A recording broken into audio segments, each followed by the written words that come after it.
Weymouth honored its 5 Congressional Medal of Honor recipients during the town's annual Memorial Day ceremony. Statues honoring each recipient were unveiled on a new memorial at the Ralph Talbot Amphitheater next to Town Hall. Mayor Robert Hedlund says the new memorial adds to the historic nature of the amphitheater. A lot of history at this amphitheater, but I would say this is going to be, another historic moment in the annals of what we do here in Weymouth to recognize our war dead, recognize our veterans, and, of course, further highlight the fact that Weymouth has more Medal of Honor recipients than any community in the nation with this incredible tribute that we did today with the 5 statues. So it's an exciting day overall. Weymouth Veterans Services Director George Ponce says each of the Medal of Honor recipients has their unique, heroic story.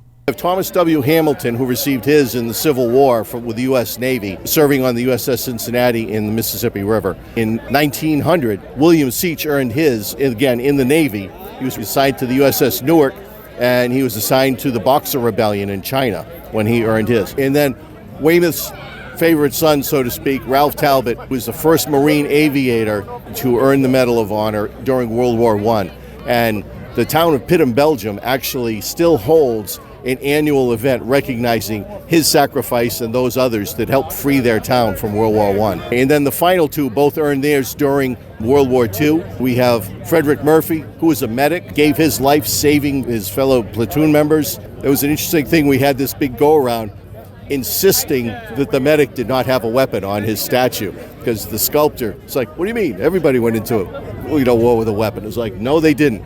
A medic went in with the aid bags and the goodwill of their buddies around them to help protect them. And then the final one is Eldon Johnson. And Eldon Johnson, John Wayne could have done a movie about him. It's an infantryman that saved his platoon by going through and clearing out several machine gun nests in order so that they could withdraw from the location, giving his life up for his buddies. The statues and memorial will pay through private funds. It started with some of the leftover funds from Weymouth 400 several years ago when we were able to get a statue for Ralph Talbot. And then suddenly we had enough money left over to do a second one. How could you have 2 out of 5? You don't recognize 2 out of your kids. So this very generous benefactor, Rob Hale, decided to help fund this. This entire creation was not done with public funding. It was done with private donations. And it's just an amazing show of appreciation for what these great men did for our country. Weymouth Native Army Major General Paul Hurley was the keynote speaker. The Weymouth Memorial Day ceremony concluded with a concert by the United States Coast Guard Band. Reporting from Weymouth, Tom Gorman, WATD News.